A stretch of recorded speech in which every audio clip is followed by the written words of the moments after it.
السلام عليكم ورحمة الله وبركاته. أعوذ بالله من الشيطان الرجيم. بسم الله الرحمن الرحيم. يا أيها الذين آمنوا كتب عليكم الصيام كما كتب على الذين من قبلكم لعلكم تتقون. Welcome back to Ramadan Radio. You'll be joined by me, Muhammad Ibrahim, and my friends from Sina School. Assalamu alaikum wa rahmatullahi wa barakatuh. My name is Hannah and I'm from Year 7. Assalamu alaikum wa rahmatullahi wa barakatuh. I'm Ibrahim.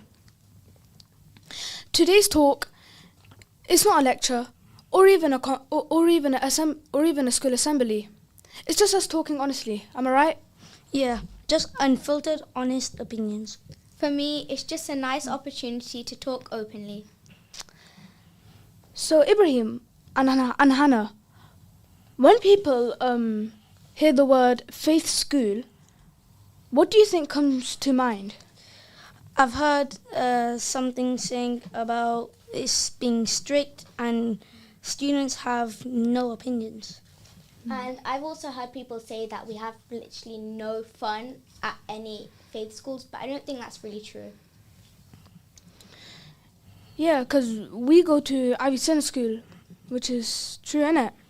And we do so many things at lunchtime. Like yesterday, we were playing chess, and someone was doing a boxing demonstration, and it ended up being a debate whether chess was a sport. And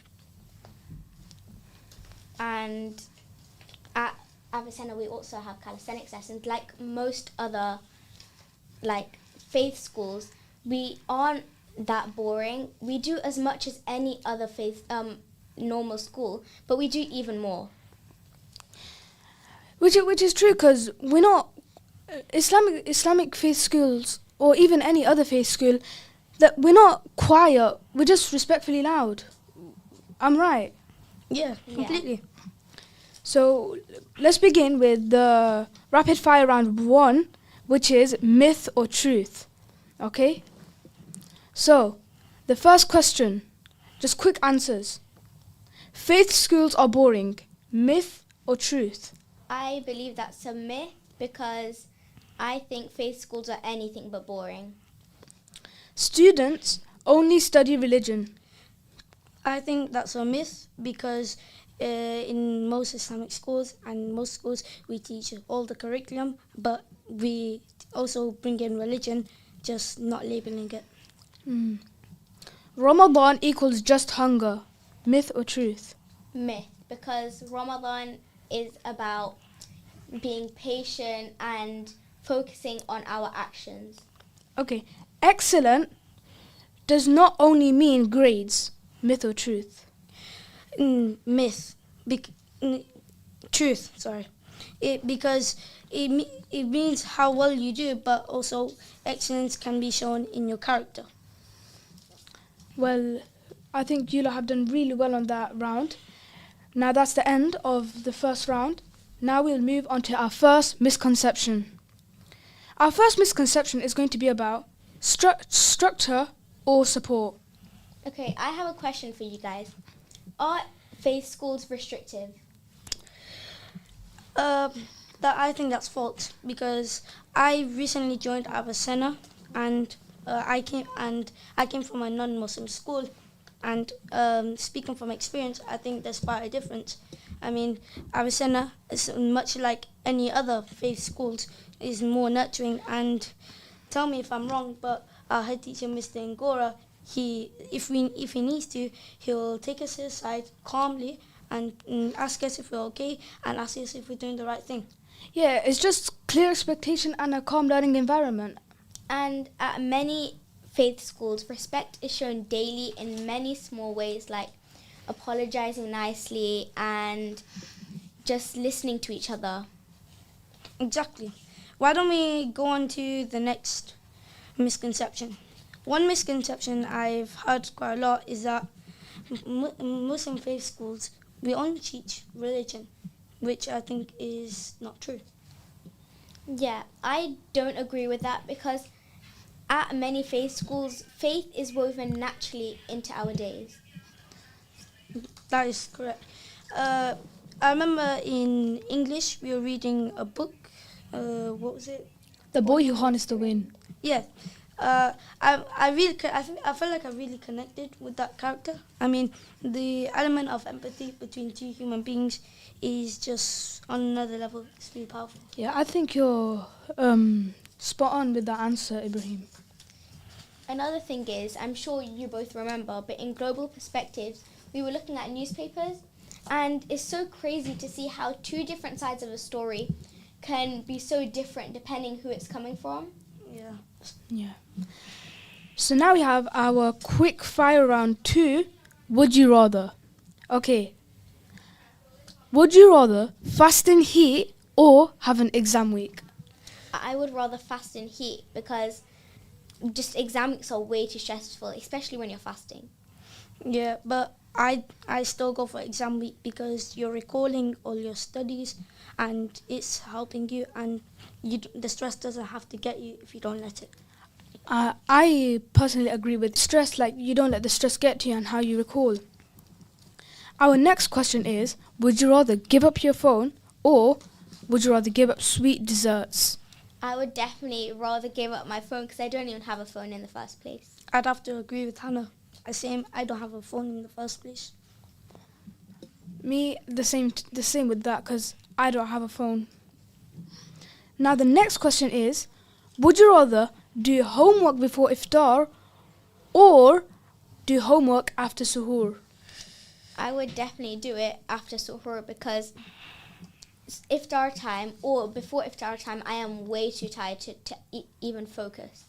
That is very true, because if you wake up for suhoor and you do your homework, there's no point going back to sleep. Just do your homework.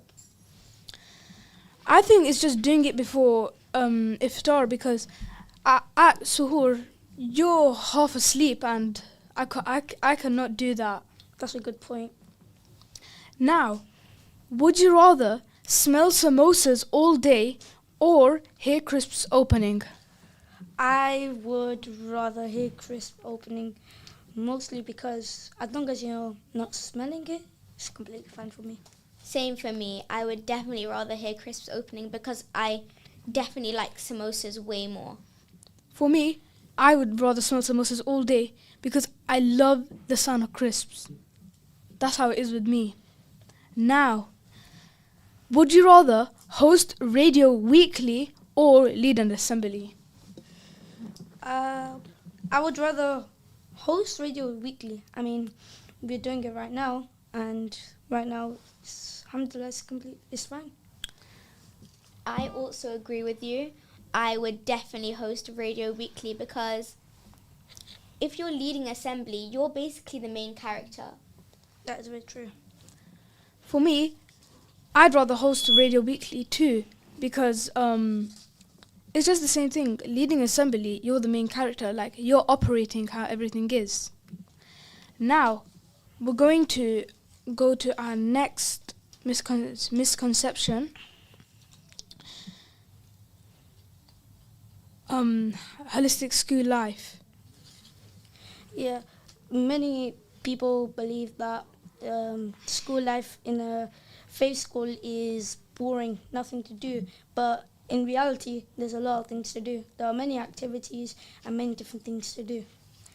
Yeah, at many different faith schools, it's a lot more than normal schools as well. So I don't get how our school life could be any less fun or exciting because we do the exact same as everyone else, but we've even had other people come to our school. Yeah. Yeah, Hannah, I think you're correct with that. I think now, guys, we should start talking about how our Ramadan experiences and like what's going on. Yeah. In terms of Ramadan in school, I think definitely it's a lot more different than the usual because it's a different atmosphere basically because everyone understands say you're hungry, everyone knows how that feels. Yeah, and like when you know like what Ramadan is like, when you know Ramadan deeply, like you feel more connected with Allah. Yeah, definitely. But Yeah. I would definitely have to say the hardest part of my day when I am fasting is definitely like class number 5 or period 5. I'm telling you, period 5 feels like period 50. But honestly, it's not just about hunger. It's more about self-control and patience. I definitely agree with you, but I also think that Ramadan is I'm more focused in Ramadan and I'm more like aware of my behavior Is that so? How come? because I feel I'm more like I'm controlling my like behavior more because it's the month of the Quran and the Quran are the words of Allah and we want to like we want to spend our Ramadan wisely instead of just like being negative, don't you think? Yeah, definitely. True with that.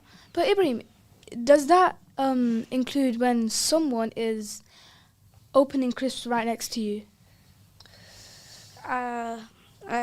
It's for me that's over the line. I think that should be banned in school. To be honest. Well, I think we should start our third rapid fire round. Finish the sentence. And first thing that comes to mind, shout out at the same time. Okay? Ramadan teaches teenagers 3, 2, 1. Discipline. Faith schools are misunderstood because 3, 2, 1. Religion. Self-control is hardest when 3, 2, Fasting. 1. Fasting. Perfect Ramadan school day includes 3, 2, 1. Quran. Biggest distraction today is 3, 2, 1. Social media. Social media. Yes, I can agree with that. Last one is the best answer. Now, let's move on to technology in Ramadan. So yeah, social media. So, what would you think about social media? Would it help our Ramadan or does it distract our Ramadan? Me personally, I think it could help a bit, mostly because of Quran access. Like you can access the Quran more easily. Like say for example you wanted to listen to a nice imam but he's in Saudi Arabia. You wouldn't just fly to Saudi Arabia, but your phone technology would help you listen to them more easily. Yeah, I think that's a really good point. Hannah, what about you? I totally agree with you, Ibrahim, but I also feel that technology distracts you in Ramadan because you can scroll for like 40 minutes on end without even realizing it. That is a good point. For me, myself, I am going to agree with Hannah because of how it just distracts you. Because right now what I'm trying to do, I'm trying to minimize my screen time and I'm telling you it's harder than fasting. Yeah, I also try to do that as well. But whenever I do like go onto my social media, I tend to keep on finding food videos, and it's like they're almost following me. It's crazy. Same with me. But them food videos are the most annoying thing in Ramadan because you're fasting and all you're seeing is delicious food and it just makes you even more hungry. Exactly. Okay, now we're going to be starting rapid fire round 4. Defend even if you disagree. Hannah, what is that? This is a jar and you need to pick out any piece of paper from here without looking and you have to defend it even if you disagree. Shall I start? Yeah.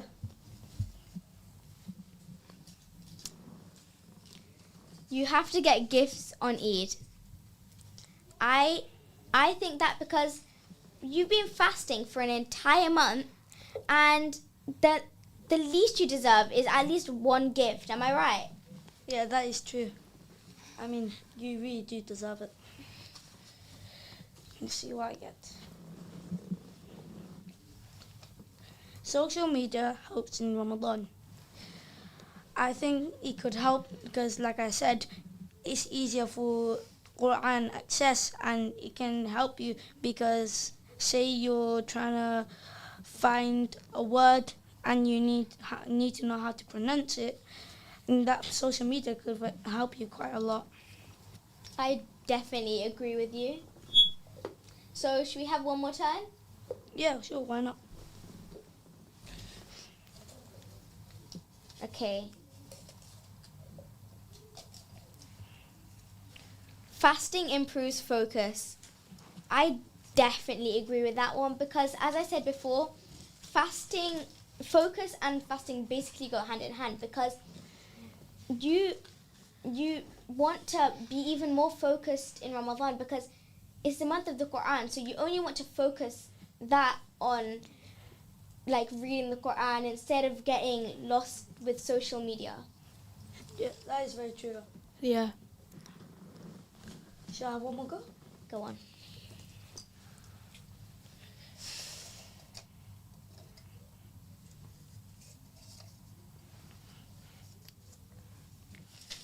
Phones should be banned in Ramadan. Like we discussed earlier, the a reason for this is that it can be a very big distraction. I mean, Ramadan is mostly for Quran, and it can distract you a lot. I definitely agree with that because it's a big distraction because, as I said before, you can scroll for hours on end without even realizing it. Yeah. Yeah, and it also becomes a habit once you started it. Yeah. Alright, so well done. That was the fourth rapid fire round finished. Now we're going to move on to a reflection discussion. I have such a big question for both of you, but it's mainly aimed at you, Ibrahim, because I know that you've come from a faith school background. And my question is it easier fasting at a faith school? Coming from experience, I'd have to say yes, because at a non-Muslim school, obviously, when you look around and you're fasting, so many other people are eating, and it just makes it so much harder for you. Am I right? Yeah. But at a faith school, you have a shared understanding. Everyone knows what you're going through. I do agree with you because I've also come from a non-Islamic primary background, and I can say that it's so much harder when you see everyone else eating and you're just there by yourself. Yeah. What about you, Muhammad? So for me, I've gone to an Islamic primary school and Avicenna, which is an Islamic secondary faith school. For me, it's just easy for Ramadan. But when, unlike the weekend or even if it's a holiday in Ramadan, when you're fasting and I'm out with my parents and I see people eating, I don't know how you lot are able to see people eating. For me, Yeah. the hunger just beats. But guys, the one thing about faith schools that isn't good is that they don't have any Ramadan sleeping pods. It's sunnah to nap, isn't it? Yeah, especially in Ramadan. Yeah, and it's really good for you because it can help with your fasting and your hunger. Right, now we're going to have our final quick round. And I want all of you to say one word only, okay? So, ready? 3, 2, 1. Ramadan. Fasting. Faith school. Religion. Excellence. Character. True. Teenagers. Misunderstood. And discipline. Ramadan. Could you need discipline in Ramadan? Yeah, fasting because you need to discipline yourself. Well, should we talk about what fasting is? Yeah, sure, why not? So, the Quran ayah that I mentioned at the start was that Allah subhanahu wa ta'ala, He tells us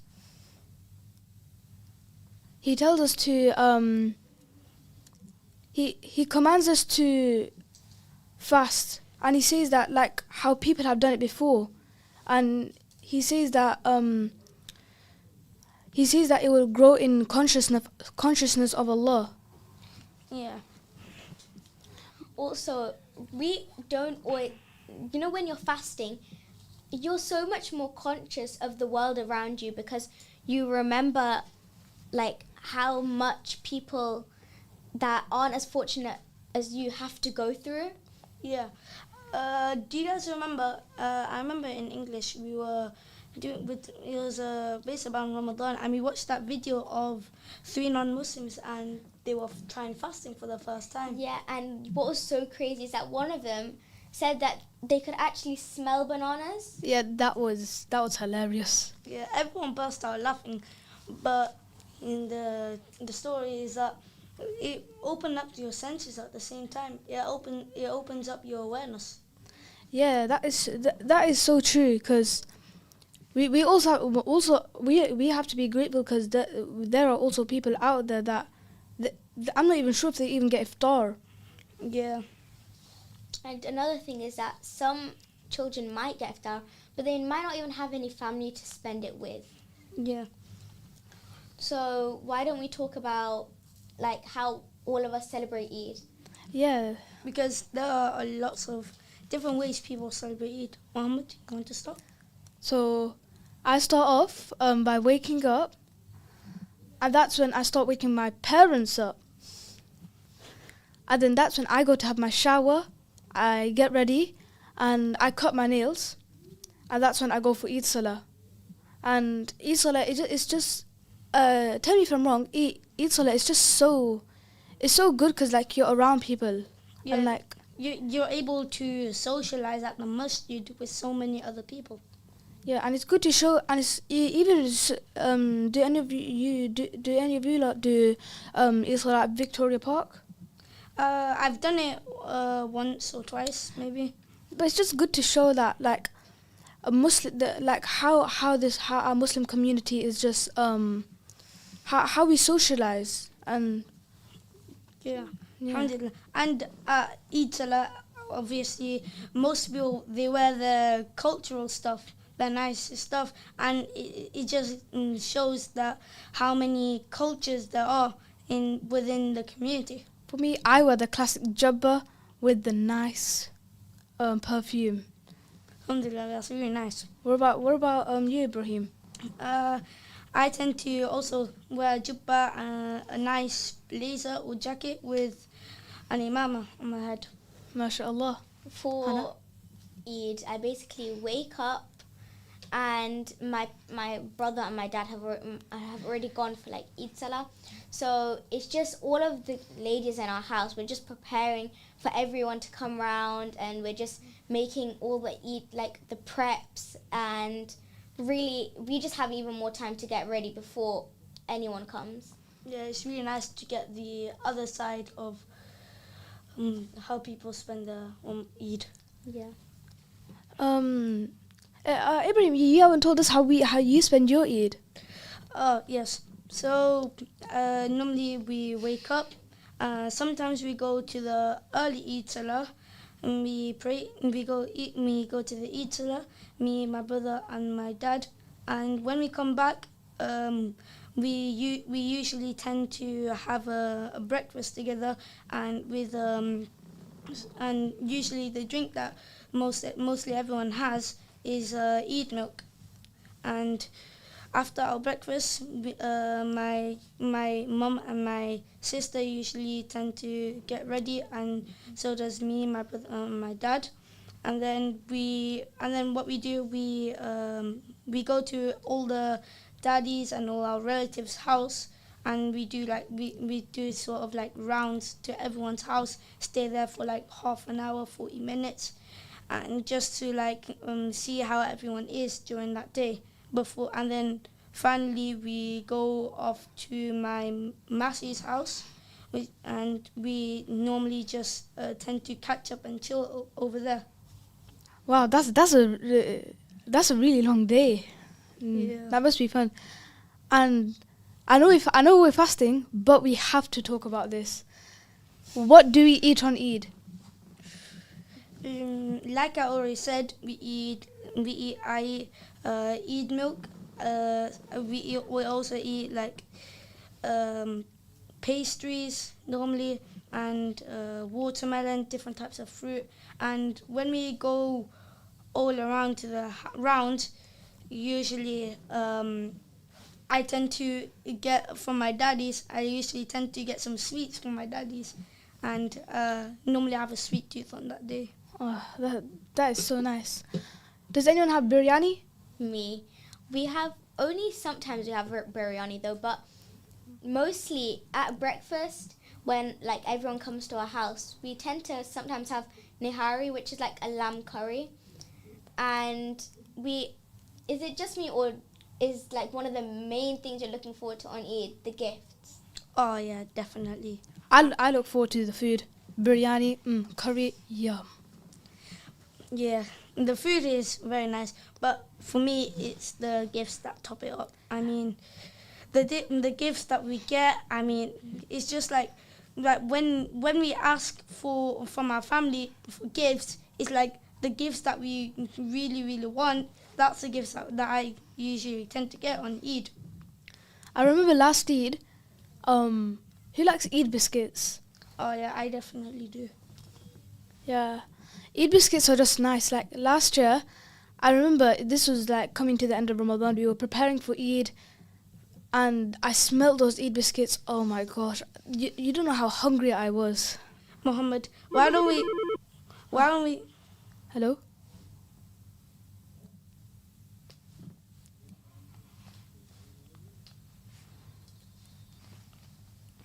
I just had a quick question though, yeah? Yeah? Yeah, basically I'm on today 6 to 7. Hello? Hello? Yep. Who's speaking? Hello.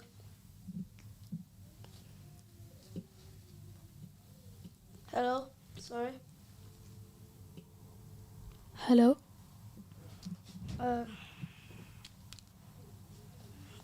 Do you want to just carry on where we stopped off? Okay. I was going to say, Muhammad, why don't we start making people who are listening hungry? Oh no, please don't do that. I'm already hungry as it is. Nah, we can't be cruel. Yeah. Let's move on to a different thing. Iftar. Oh, come on. That's already food. Why don't we talk about cultures during Ramadan? Oh, yeah, Like many people around the world celebrate Ramadan in different ways, because I know in Turkey they also, for suhoor, they have these drummers that go around waking everyone up. And they also have this like bread called pidsi or pidisi. I don't really know how to pronounce it, so sorry. But they have that, and it's like a flat bread with like sesame seeds on it. Oh, yeah. I think I've seen that before. But do you know how any other cultures like celebrate Ramadan? I know I'm in other Indian culture, and like I have different tarkaris and rice and chicken. I think like some cultures, they like, so I think most cultures like it's so nice like how people like they get together. That's what because like no matter what culture you're from, like it's just so nice in Ramadan. It's a time of like reunion and get together and having fun with your family. Yeah. I also think that's one of the best things about Eid, because you're all together as one family, and mostly for the rest of the year you don't see anyone together as much as you do on Eid. Yeah, that's the same with me. Like, Eid is just a time to like, it's just like how you said, it's just a reunion. Yeah, and it's also a time to chill out after Ramadan, after all the hard work, after all the fasting that you've done. It's a great time to just sit, relax. Well, I think that's it For now, yeah. Yeah. So assalamu alaikum wa rahmatullahi wa barakatuh.